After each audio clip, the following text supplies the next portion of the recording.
Hello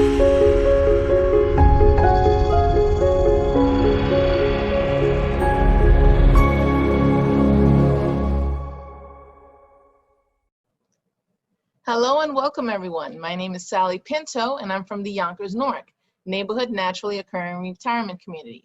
We launched back in January of 2020 and we're here to serve seniors 60 plus in Northeast Yonkers.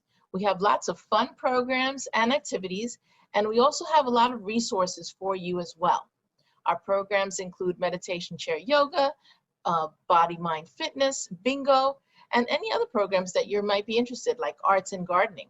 We have our resource specialist, Alexis Smith, who can help you with finding services and activities out there for you, as well as our nurse, Barbara Simone, who can help answer your health-related questions. We're here for you, we're here for our community, and we look forward to seeing you in our programs. Enjoy. Hello, everybody. I'm Alexis Smith, the resource specialist with the Yonkers Newark. I'm here to help with application assistance, referrals for home delivered meals, and transportation services will be coming soon. We also offer Zoom activities and Zoom programs. And if you have any other questions or concerns, I'm here to help. Thank you so much and enjoy the program. Welcome. I'm Barbara Simone, registered nurse. I recently retired from Westchester County's Health Department as a public health nurse. I am now here to try to assist you with any medical or preventive care issues. Enjoy this program, and I'm looking forward to working with you. I tell you more about our presenter. I'd like to share my screen and tell you a little bit about New York Presbyterian Lawrence Hospital. Can everyone see my screen okay? Yes. Yes, okay. So our hospital, I think as most of you probably know, is located right in Bronxville. So we're just a stone's throw from Yonkers. We've been around for over 100 years. And in 2014, we became a member of the New York Presbyterian Regional Hospital Network. In 2018, we became an official campus of New York Presbyterian. Why is that important? Well, it's important in a number of ways, but primarily because now you have access to more physicians, more services, clinical trials. And if there's something we can't do at Lawrence, we can seamlessly transfer you to the New York Presbyterian campuses in New York City. I am in the Community Affairs Department. Our team works very hard to provide education, health screenings, support groups, classes, to the community at large. We have been very proud to be a part of the community for, again, over a century, and we see ourselves as a resource. So we want people to call on us, and we want you to know we're here to help. One of the programs that we had this past year and that we've had annually for at least more than a dozen years is a community flu shot program. And perhaps some of you have actually gotten free flu shots. We offer these shots in Bronxville, Eastchester, and Tuckahoe for a period of time in the fall. And it's been very successful. And we invite people to come out to get their flu shot. And it's something that we believe very strongly in terms of keeping you healthy. We have a number of communities that we work with and partnerships and sponsorships. We mentioned, of course, the Yonkers Newark. We have a monthly health education program with them. We work with not only the Crestwood branch, but the Will Library in Yonkers. And so we are very excited about all the work we're doing in the community. Now, with respect to today, as I said, we have an important speaker that we want you to learn more about today. Dr. Igor Zilberman is the Assistant Director of the Stroke Program at New York Presbyterian Lawrence Hospital, and he's an Assistant Professor of Neurology at Columbia University Irving Medical Center. Dr. Zilberman attended medical school at SUNY Downstate Medical Center and completed a neurology residency at Mount Sinai Hospital, followed by fellowship training in clinical neurophysiology at SUNY Stony Brook Medical Center. Dr. Zilberman is board certified in neurology, clinical neurophysiology, and sleep medicine. Please welcome Dr. Zilberman.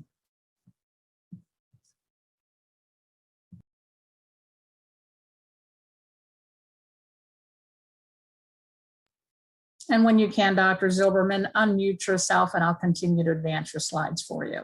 Thank you. Good afternoon, everybody, and thank you for having me. I'm delighted to speak to you about stroke. We see quite a bit of this condition in Lawrence Hospital, and I'd like to talk to you about what we do to prevent it, treat it acutely, and treat it once the dust has settled. So stroke is a very common illness, unfortunately. Fifth most common cause of death in the US, the number one cause of disability in the US. It occurs extremely frequently. Every 40 seconds, a stroke occurs in the US. And while it's more common in the elderly or in the patients with high blood pressure, high cholesterol, diabetes, or smokers, it can occur at any age.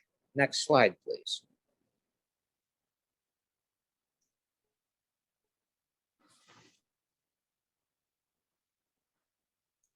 They come in two types.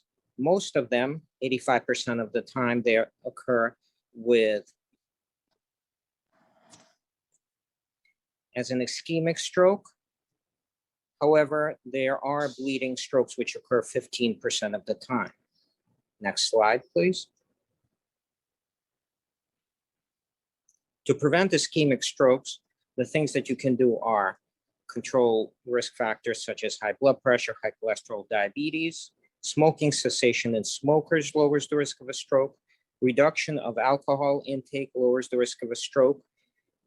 And blood thinners in patients who have risks of forming clots in the heart, such as atrial fibrillation, are used to lower the risk of a stroke. And exercise lowers the risk of a stroke. Next slide.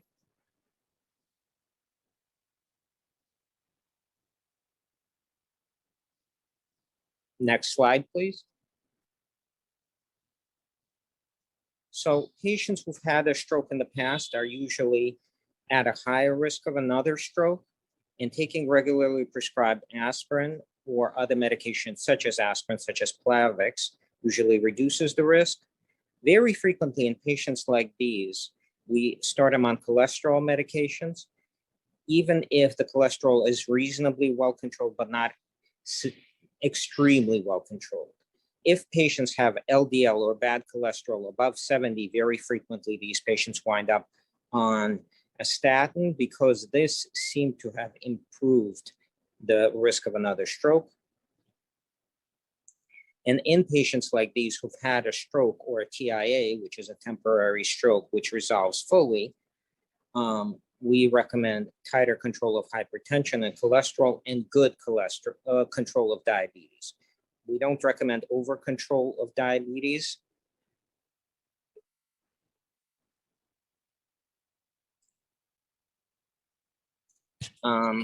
Because that can lead into its own problems. Agreed. Certain diets, such as the Mediterranean diet, may lower the risk of the stroke further. I've also heard good things about the DASH diet, and diets high in salt, animal fat, and red meat, especially as well as diets high in calories, can raise the risk of a stroke through these risk factors.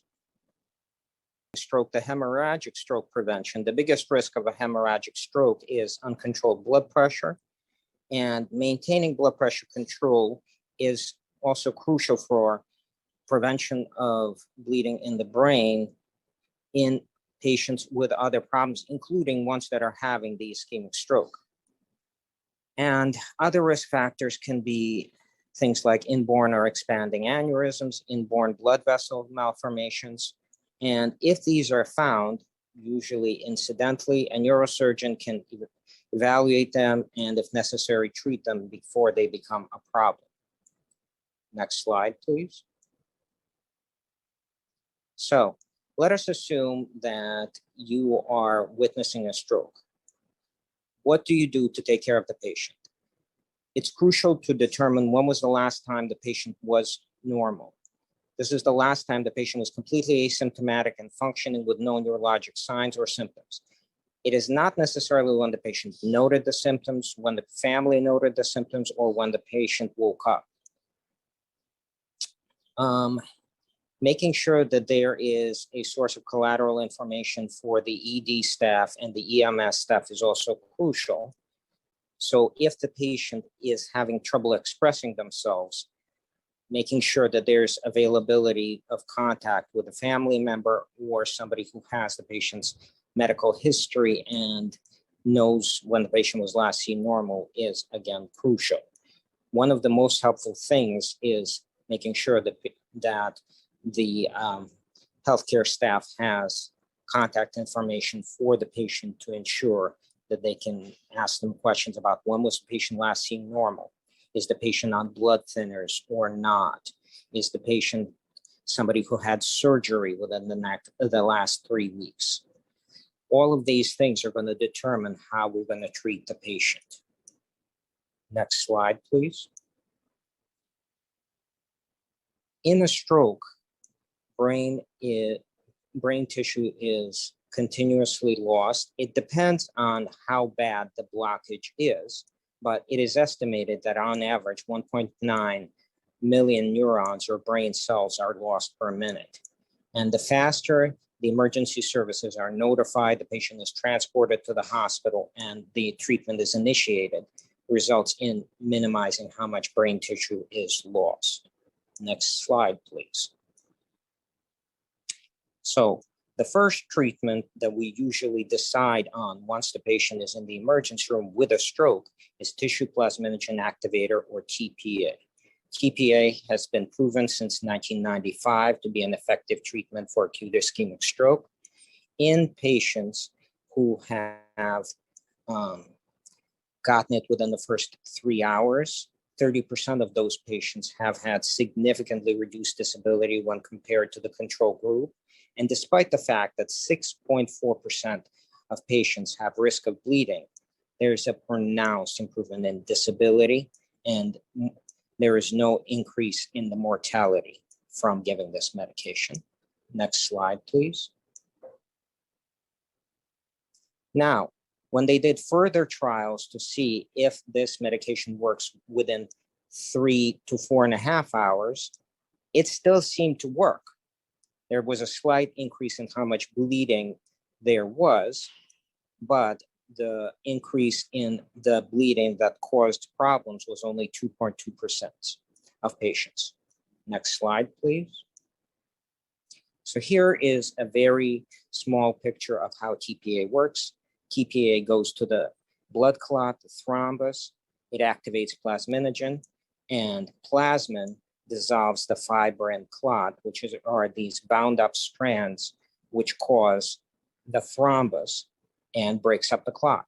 Unfortunately, it breaks up clots pretty much everywhere in the body, which is why if patients have had recent surgery, if there's any bleeding in the brain, if they have any blood in their stool or their urine, we cannot give this medication. And we also cannot give this medication if patients are on strong blood thinner.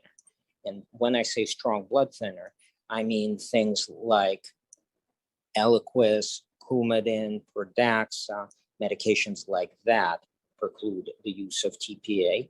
And in patients who have been last known normal more than 4.5 hours, so far, this medication is not used that much. I say that much because in certain number of patients where we have confirmed by other tests, such as a CT perfusion scan or an MRI, that there's no dead tissue or very little dead tissue, and there's a lot of tissue at risk of being starved from oxygen and sugar, we can still use this medication. Next slide. So what happens when the patient arrives in the emergency room and we think they're having a stroke? First thing we do is make sure the patient is able to breathe, they're having a working blood pressure, they have a pulse, to make sure that they stay somewhat stable while we're taking care of their stroke. We get a very quick history and physical.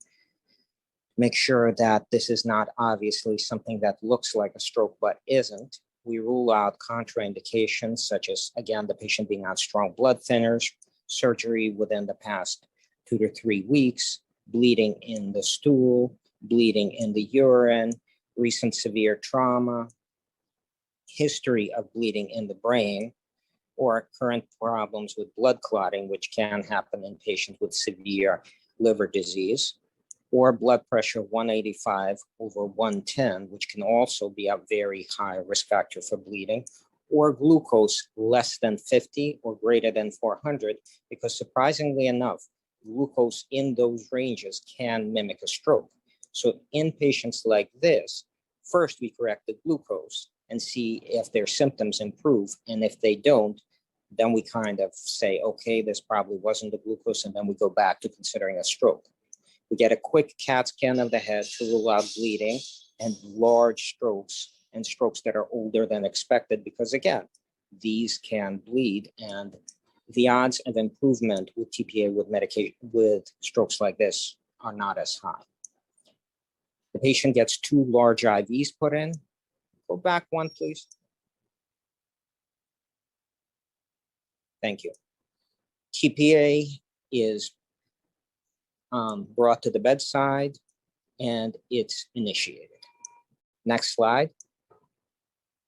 So here's a picture of the TPA. As you can see on the right, there is a bottle and there's powder at the bottom. TPA comes dried as a powder, and it needs to be pre-mixed in order to be given. We give 1/10 of it immediately. We push it with a syringe, and the rest is infused over 1 hour. Next slide, please. Everybody needs to work together for the best stroke care. So as soon as somebody suspects a stroke, like EMS needs to be called, and we need to know when the patient was last seen normal. And hopefully, especially if the patient is having trouble talking, we need to know if there's anything that prevents this patient from getting TPA. When the EMS picks up these patients, things work better when they call the hospital and have us on standby to make sure that as soon as the patient goes through the ER doors, the team is there to meet them and to start evaluating them. Usually, a lot of things happen simultaneously in these patients. They're being evaluated, they're being wheeled to CAT scan, they're getting the IV placed. Everything is happening as quickly as possible so that as little brain tissue as possible is lost. And we kind of really have to look for these, because sometimes things that don't seem to be quite strokes can be strokes. For instance, Bell's palsy is kind of hard sometimes to differentiate from stroke. And a funny thing is, patients who have stroke mimics, because, like, say, sometimes after a seizure, the patient can remain paralyzed on one side and it can look like a stroke. Or patients with certain types of migraines, in addition to the headache, can have paralysis on one side as part of their migraines. Usually, even if those patients receive TPA, but their blood pressure is controlled, they do well. Next slide, please. Now, after the TPA decision is made, we usually make a decision about whether or not the patient should be treated with thrombectomy. And thrombectomy is where a catheter goes into the arteries of the brain, and if the clot is there, retrieves the clot. And obviously, any patient who is beyond 4.5 hours, which is the timeline, 4.5 hours from the last time seen normal, they're not really candidates for TPA. So we start considering thrombectomy in patients who are above 4.5 hours and usually below 24 hours from the time last known normal. And even in patients with candidacy for TPA, patients who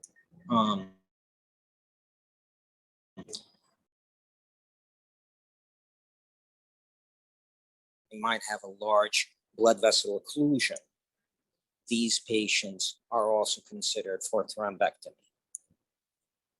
And basically, the first trial occurred quite a few years ago, and it showed that within the first 6 hours, these patients do well. And more recently, we found evidence of benefit even up to 24 hours from the last time seen normal. And this is an important procedure because if some large blood vessels are blocked, sometimes even TPA doesn't open them up without the thrombectomy or the clot retrieval. Next slide.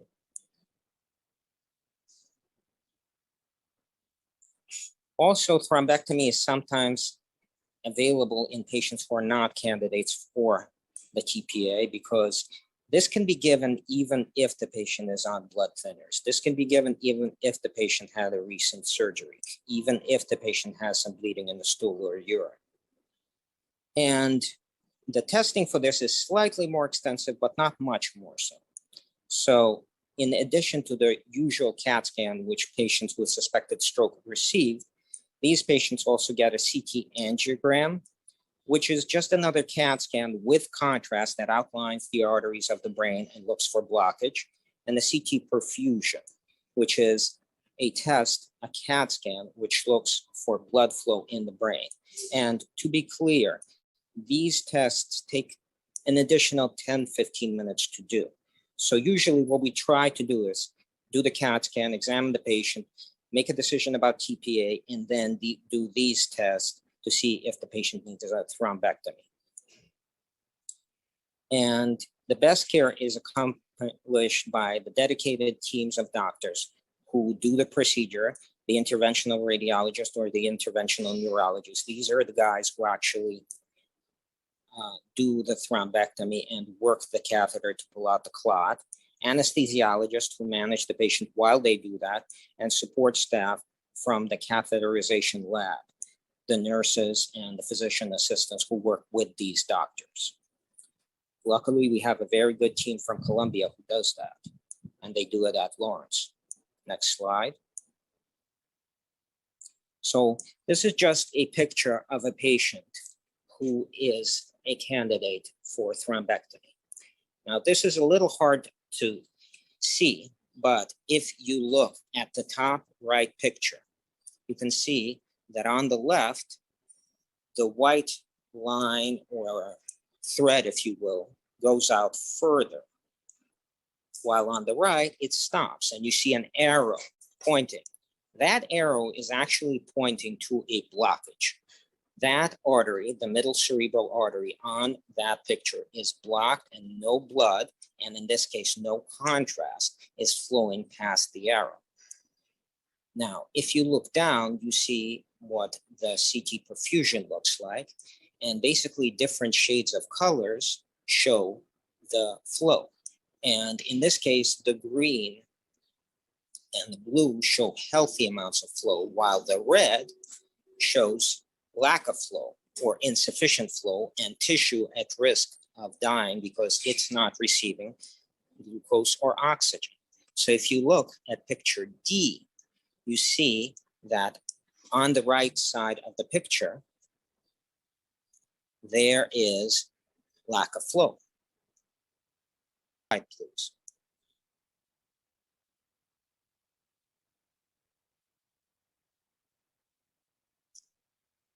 All right, so this is a picture of the catheter going up the artery and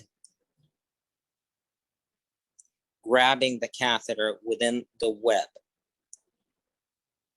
Next slide, please.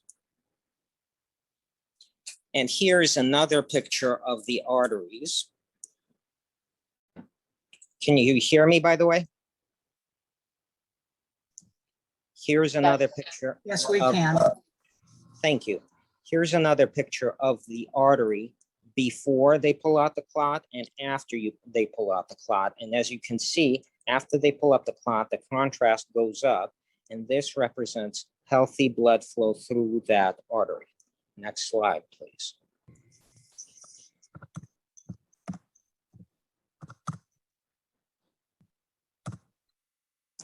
So this is something we're going to go through briefly because it's going to be helpful within the next couple of slides.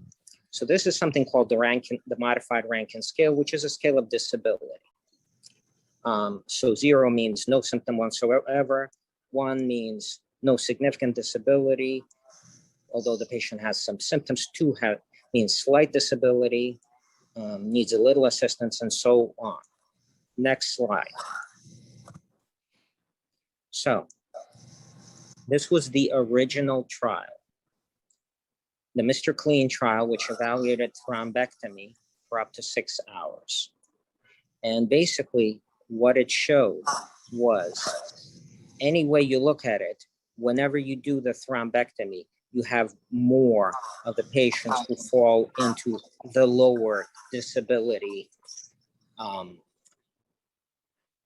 criteria. So when there was no intervention, there was no patients with Rankin score 0 or no disability. When you did the intervention, there were some, and there were more patients with disability of 1, and there were more patients in disability of 2, whereas in the other arm, in the control arm, there were more patients with more disability scales, 3, 4, and 5, and 6. Next slide. And this is a slide from the Dawn trial, which basically showed the same thing in selected patients up to 24 hours from the last time seen normal. So this was a very exciting study. Now, mind you, this is not something that we can do on all patients with stroke, but if we do that CAT scan and we do that CT perfusion scan, and we are able to say, based on that, this is a patient who has blocked arteries, but because they have secondary arteries that are kind of keeping more of the brain from dying, therefore there's a large portion of the brain that cells that are at risk but haven't been damaged yet, we can save them. And we were very excited by this trial. And this is basically when the current treatment guidelines have been established, where patients up to 24 hours from the last time we saw them normal have been considered for stroke intervention. Next slide, please. So we see the patient, we diagnose the stroke, we decide on whether or not we do the tissue plasminogen activator or thrombectomy.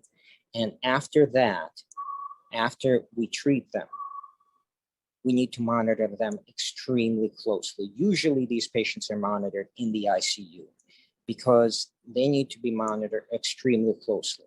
For instance, after you give TPA, even if the patient is completely asymptomatic, you still have to measure their blood pressure every 15 minutes for the first 2 hours, every 30 minutes for the next 6 hours after that, and after that, every hour. So, these patients are monitored extremely closely. Unfortunately, that is not the night where they get good sleep, but, we monitor them for any neurological symptoms, no matter how slight.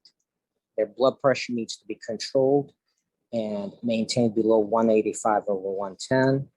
And if there's, God forbid, bleeding after TPA, we can give them blood products such as cryoprecipitate to reverse TPA and control bleeding.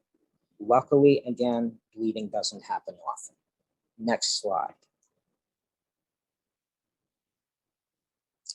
So in order to do this, we need and have nursing staff which is trained to look for neurologic worsening.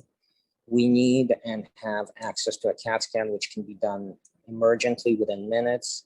Neurology and neurosurgery have to be available quickly. And for strokes which were not successfully controlled with TPA or thrombectomy, neurosurgery needs to be available because sometimes these patients need neurosurgical intervention for further control of the stroke because there may be swelling. Next slide, please. Let's talk about what happens when we see that the stroke isn't because the brain is starving for oxygen or glucose, but because there's been a bleed. Usually we find this out on the initial CAT scan. It's really not quite possible to say on clinical exam whether the stroke is a bleed or an ischemic stroke due to brain tissue starving for glucose and oxygen. We immediately start controlling these patients' blood pressure. We make sure there's no clotting disorders or medications which can cause reduced clotting, such as aspirin, blood thinners, Plavix, Brilinta, Agranox. Sometimes these patients require blood replacement products because, for instance, let's say aspirin and Plavix deactivate the platelets in the blood. So sometimes these patients need platelet replacements.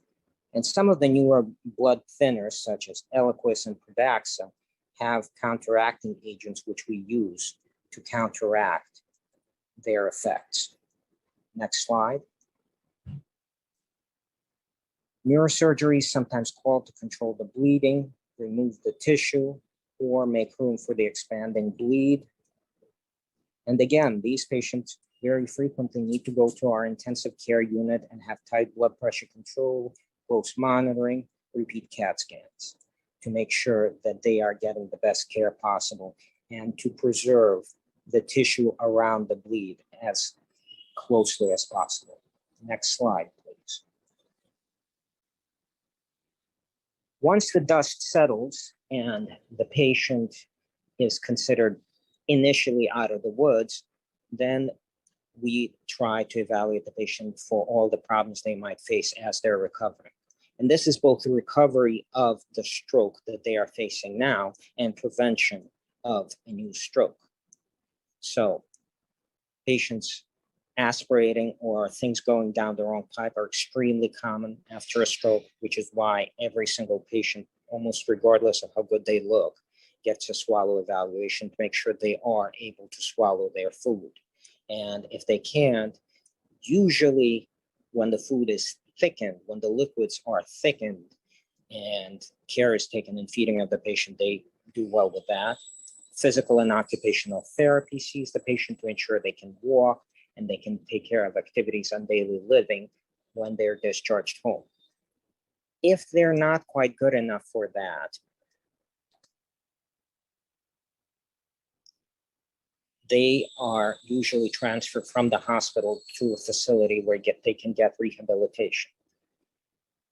If they can do more than 3 hours of physical therapy per day, they go to an acute rehabilitation facility, or at least recommended for an acute rehabilitation facility. If they're not strong enough for that, usually the recommendation is subacute rehabilitation facility. Sometimes patients can go home with physical therapy at home. Next slide. We also look for the risk factors of the stroke. And usually these patients' heart rate and heart rhythm are monitored. And usually it's for 48 to 72 hours. A lot of these patients are found to have atrial fibrillation, which is an irregular heartbeat. And what happens in this irregular heartbeat is there are clots that can form in the areas of the heart that travel to the brain. Also, not very often, but often enough, patients with a stroke have heart problems as they're having a stroke. And so we monitor for that as well. So we usually monitor their heart rate, we monitor their heart rhythm. These patients very frequently get an echocardiogram to look for other problems with their heart. Heart failure, for example, is very common in these patients. And sometimes we even on that echocardiogram, which by the way is an ultrasound of the heart, see the clot inside the heart. We look for patients' cholesterol, whether it's controlled or not. We look at their blood sugar levels to see if they are diabetic. As far as blood pressure goes, if the patient's blood pressure is not extremely high, like above that 185/110 that I mentioned earlier, we bring it down gradually, because there's a worry that if we bring it down too quickly, the tissue that is still being supplied and that is depending on that blood pressure to push the oxygen and the glucose through.